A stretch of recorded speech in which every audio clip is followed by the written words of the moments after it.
together to show honor and pay tribute to one of your fallen heroes. We thank you for his bravery, his heroism, and his valor. We shall never forget the night that he gave the ultimate sacrifice.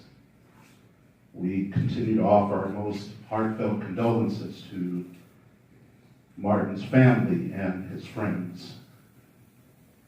We thank you for blessing us with Officer Martin Ganz for so many years. We thank you for his commitment to service. We thank you for what he's meant to so many people and what he continues to mean. Thank you for allowing him to model the way for these police officers. We ask that you would continue to give them the sweetest of memories as they go to and fro. Now bless this celebration, this memorial service as we commemorate those 25 years ago on that night, that horrific night where some rushed to the scene, where others were awakened with the horrific news while laying in the bed asleep at night. But we remember the fun times that we had with Martin. We remember the smiles that he put on our faces. We remember the children that he loved so much and protected. And we thank you for this honor.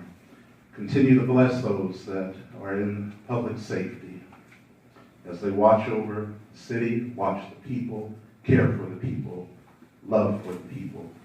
Continue to give us compassion within our hearts as we serve. In your name, we give thanks and we pray. Amen.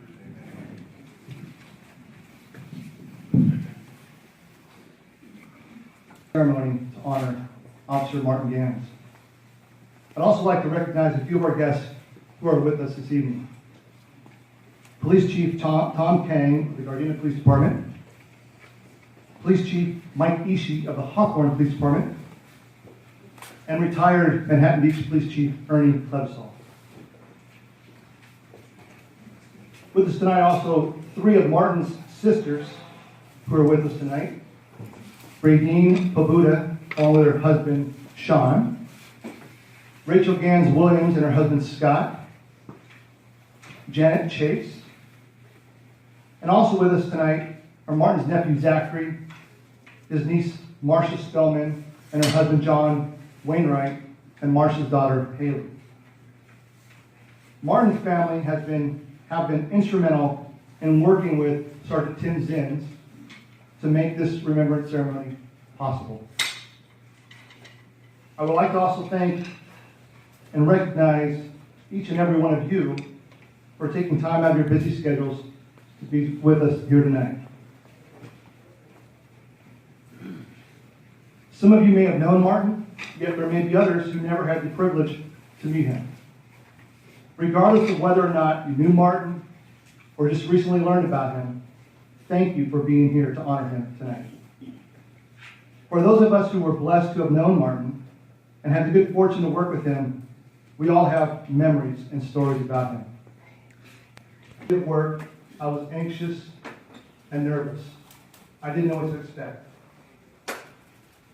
As I was about to enter the building, I was met at the door by another person. He asked, "You Hageman?" I replied, "Yes, sir." He smiled, put out his hand, shook mine, and said, "Welcome. I'm Martin."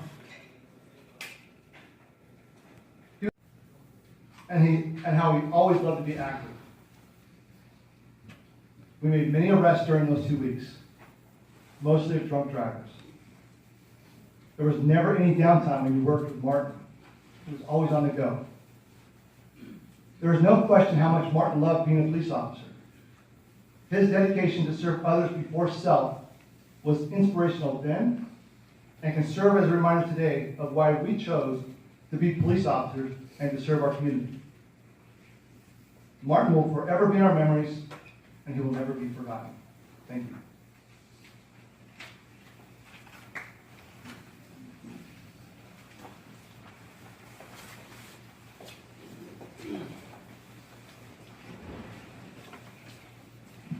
Councilmember Amy Haworth, Councilmember David Lester, and Councilmember Richard Montgomery is on the road. I don't know if it's by chance or by purpose that I stand before you today, 25 years later to the day when I was mayor of Manhattan Beach at 27 years old in 1993. And 25 years later, we've come together again. It's a tough one for me, and what Brian said earlier is very true. For those of us who were there, we always remember and never forget. I was laying in my bed on the 1300 block of Walnut Avenue when I started hearing a siren. And then I heard another, and then I heard another, and another, and another. And the sirens would not stop.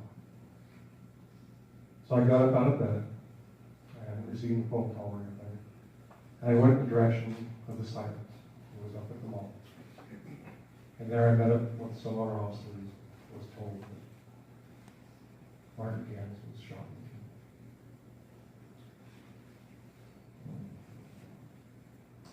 He's the first Manhattan Beach officer to die in the line of duty. And in doing so, the killer not only took Martin away from us, but took away our sense of self, our sense of safety, this idea that we lived in a corner of Mayberry, untouched by the things that happened in other cities. It was devastating to this community.